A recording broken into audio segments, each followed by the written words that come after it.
ações e cotações.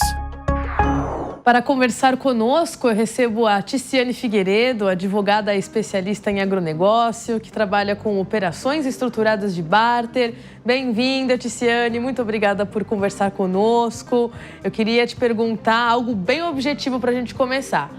Esse cenário atual de altos juros, instabilidade geopolítica, agora essa novidade aí de uma lei anti-Rússia vinda dos Estados Unidos, isso tudo deve contribuir para um aumento nas contratações de barter? A gente está vendo o produtor rural olhar com mais carinho para esse mecanismo.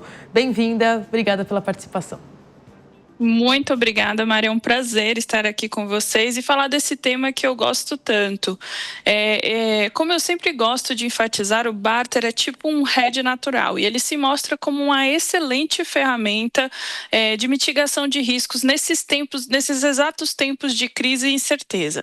Por quê? Porque, de um lado, a operação possibilita que esse produtor ou produtora rural tenha acesso a um pacote tecnológico de insumos ou maquinários, travando o custo de produção, né? E aí ele mitiga os riscos de ter a sua rentabilidade afetada por questões adversas, como, por exemplo, a alta de preços das commodities, flutuações cambiais e outros pontos. E, por outro lado, a gente também tem que falar que o barter é muito interessante para os credores porque traz uma segurança jurídica, né, no recebimento da sua contrapartida, seja ela em grãos ou em dinheiro. Então, acho que nesse cenário geopolítico que a gente está, de incertezas, instabilidades, é muito importante que o produtor e produtora rural trave o custo de produção.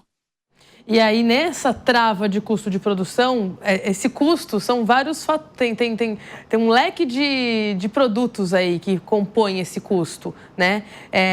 Eu queria entender um pouco se você avalia algo mais específico. O custo de produção, quando a gente está falando, por exemplo, é o fertilizante dentro dessa possível movimentação entre Estados Unidos e Rússia, é uma semente, por exemplo. Queria entender um pouco se você chama atenção para algum segmento específico ou, de fato, o produtor tem que ter essa gestão profissionalizada e olhar para o custo de ponta a ponta?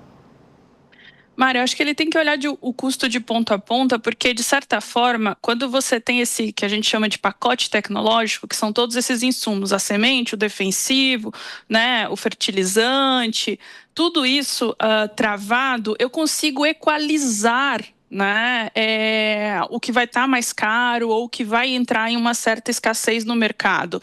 Porque o que a gente tem que pensar, além de travar o custo, é garantir o recebimento. Se ele não tem esses insumos, ele não consegue plantar e aí ele não consegue colher, ele não vai ter dinheiro para cumprir, né, com suas obrigações e para dar função social da atividade dele. Então, ele tem que garantir os insumos e tem que travar o custo. Então, eu acho que travar o custo, eu acho que palavra, né, a frase-chave aqui dessa preocupação. E nesse cenário é equalizar, porque às vezes eles olham tudo segmentado.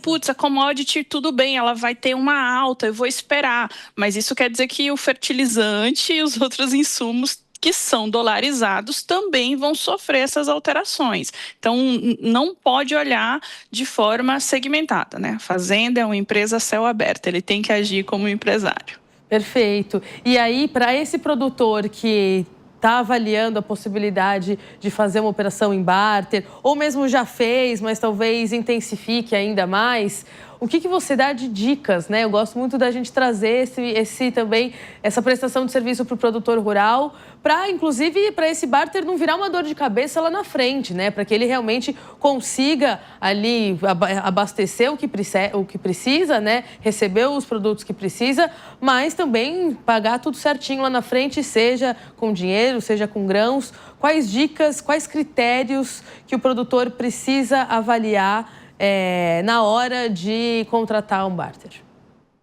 Acho que a primeira palavra-chave é ele saber qual é o custo de produção dele, tá, Mari? Muitos não sabem ou fazem operações, de certa forma, inadequadas, não só o de barter, mas da venda da produção também lá na frente, né, que faz parte da estrutura, porque ele sequer sabe o seu custo de produção, né? Então, eu acho que ter essa gestão e governança é muito importante.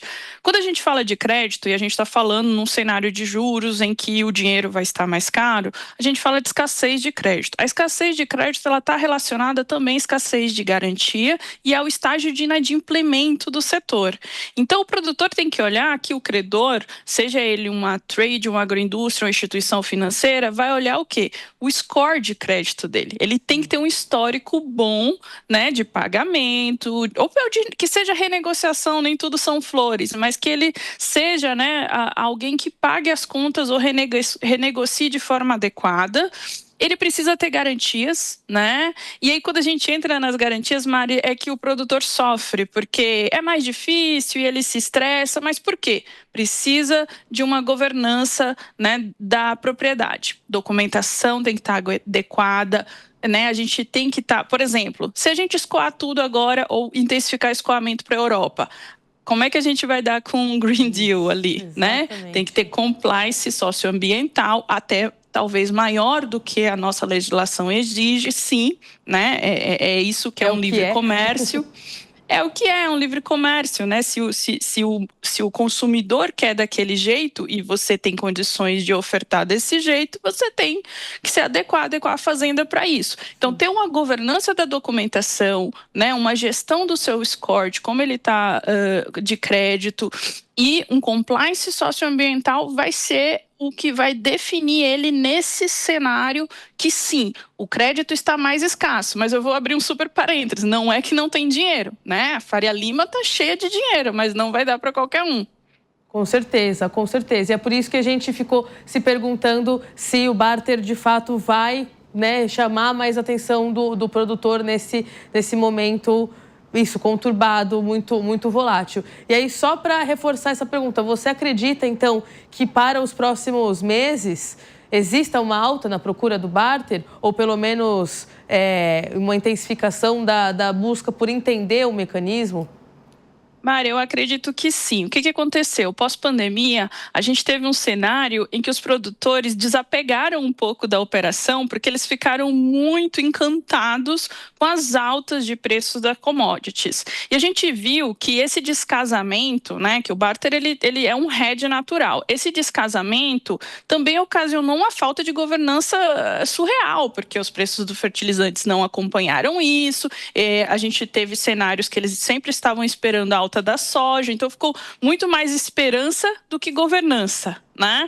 Então eu acho sim que a gente vai voltar para um cenário de crescimento das operações, tá? Porque os produtores vão olhar o cenário político com um pouco mais de cautela, né? E a operação de barter, ela é muito interessante para ele travar custo de produção e garantir os insumos. Então, eu acho que eles vão procurar, só que eles precisam entender o custo de produção e fazer governança, né, da documentação, senão, de fato, ele não vai conseguir acessar essas ferramentas que estarão disponíveis no mercado.